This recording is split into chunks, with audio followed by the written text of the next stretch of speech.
UN 영어뉴스. Is China's economy a ticking time bomb? China's post-COVID recovery has been slow. The past 6 months has brought a stream of bad news for China's economy. Slow growth, record youth unemployment, low foreign investment, weak exports and currency, and a property sector in crisis. U.S. President Joe Biden described the world's second largest economy as a ticking time bomb, predicting growing discontent in the country. China's leader Xi Jinping hit back, defending the strong resilience, tremendous potential, and great vitality of the economy. So, who is right, Mr. Biden or Mr. Xi? As is often the case, the answer probably lies somewhere in between. While the economy is unlikely to implode anytime soon, China faces huge, deep-rooted challenges.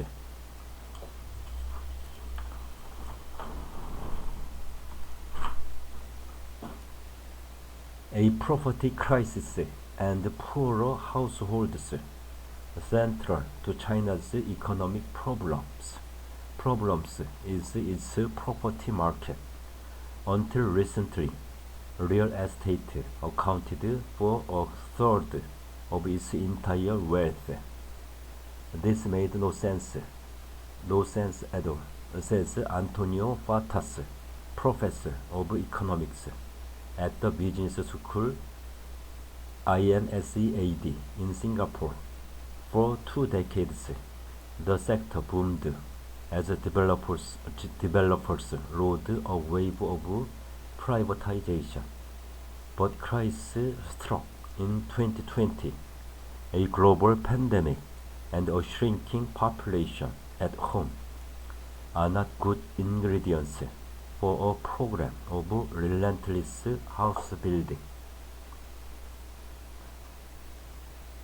The government, fearing a US-style 2008 meltdown, then put limits on how much developers could borrow. Soon, they owed billions they could not pay back. Now, demand for houses has slumped, and property prices have plunged. This has made Chinese homeowners, emerging from 3 years of tough coronavirus restrictions, poorer. In China, property is effectively your savings, says Alicia Garcia Herrero, chief Asia economist at wealth management firm Natixis. Until recently, it seemed better than putting your money into the crazy stock market or a bank account with low interest rates. It means that, unlike in Western countries, there has been no post-pandemic spending boom or major economic bounce back. China's crisis-hit property market is weighing on the world's second largest economy. There was this notion that Chinese people would spend like crazy after zero COVID. Ms. Garcia Herrero says they'd travel, go to Paris, buy the Eiffel Tower, but actually they knew their savings were getting hammered by the fall in house prices, so they've decided to keep hold of what cash they have. According to some economists, it will take years for this property pain to subside. A flawed economic model. The property crisis also highlights problems in the way China's economy functions.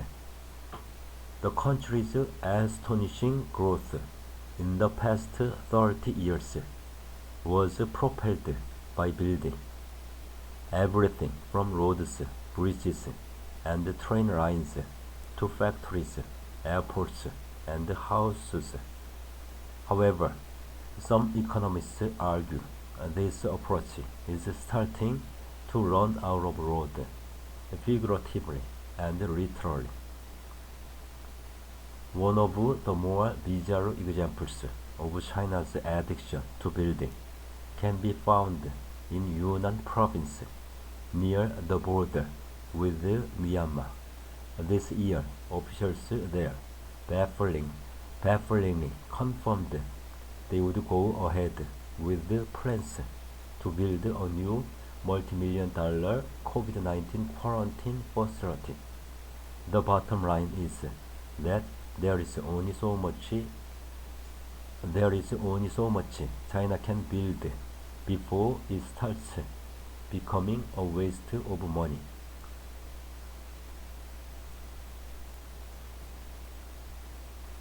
The country needs to find another way.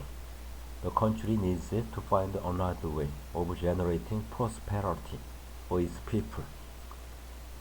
We are at an inflection point, Professor Fatas says. The old model is not working, but in order to change focus, you need serious structure and institutional reforms. For example, he argues, if China wanted a financial sector to fire up its economy and rival the US or Europe, the government would first need to loosen regulation considerably, ceding large amounts of power to private interests. In reality, the opposite has happened. The Chinese government has tightened its grip on the finance sector, scolded westernized bankers for their hedonism, and cracked down on big technology firms like Alibaba. One way this has been reflected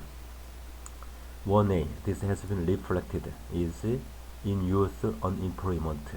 Across China, millions of well-educated graduates are struggling to find decent white-collar jobs in urban areas.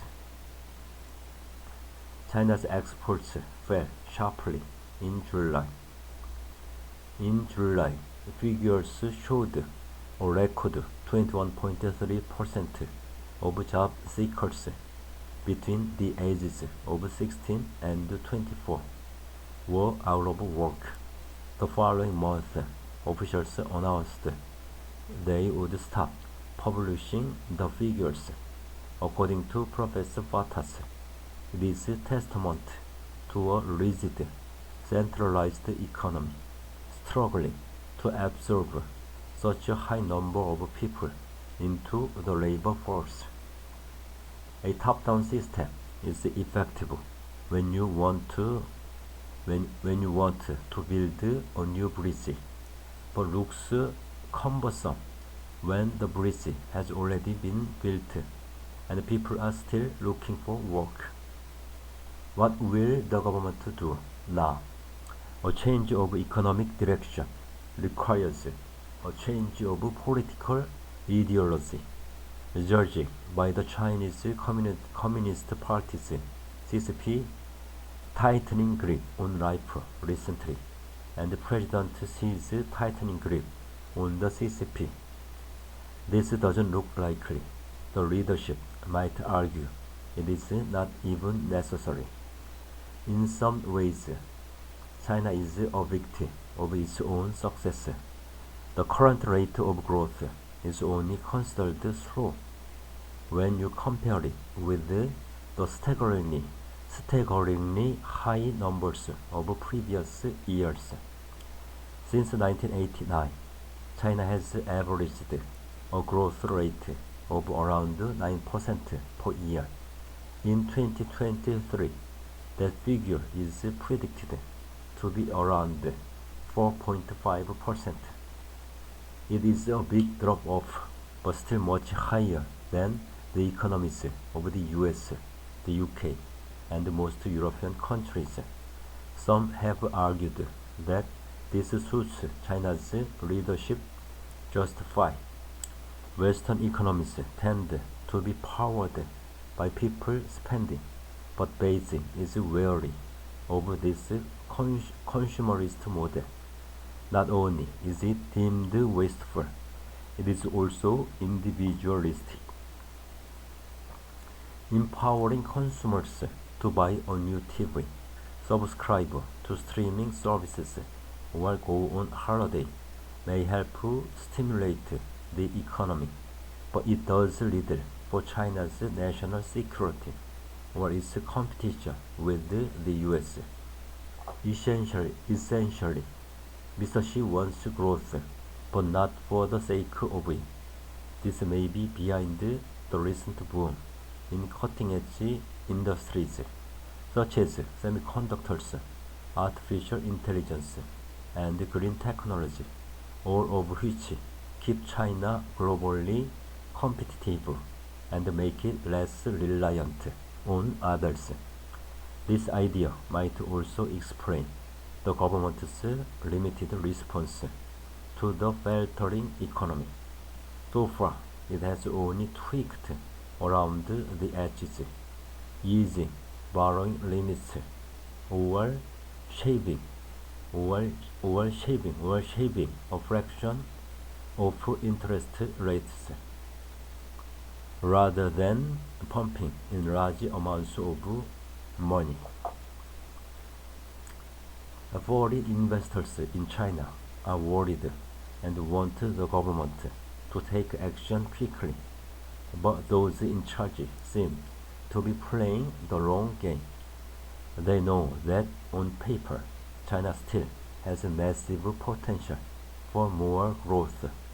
It may be an economic powerhouse, but average annual income is still only $12,850. Almost 40% of people still live in rural areas. Xi Jinping secured a historic third term as the country's leader earlier this year. So on the one hand, not being tied to election cycles has allowed and will allow China the luxury of taking such a long-term view. But on the other, many economists argue that an authoritarian political system is not compatible with the kind of flexible, open economy needed for living standards matching those in officially high-income countries. There could be a danger that Mr. Xi is prioritizing ideology over effective governance or control over pragmatism. For most people, this is fine when the economy is doing well, but as China comes out of 3 years of zero COVID, with many struggling to find a job and family homes plunging in value, it is a different story. This takes us back to Mr. Biden's ticking time bomb description, which suggests civil unrest or, even more seriously, some kind of dangerous foreign policy action in response to it. At the moment, though, that is pure speculation. China has emerged from any number of crises in the past, but there is no doubt that the country's leadership is now facing a unique set of challenges. Are they worried about the current situation? Of course, they see the numbers, Professor Batas says. Do they understand what needs to be done? I'm not sure. My guess is they are missing certain things that are fundamental for the future of China.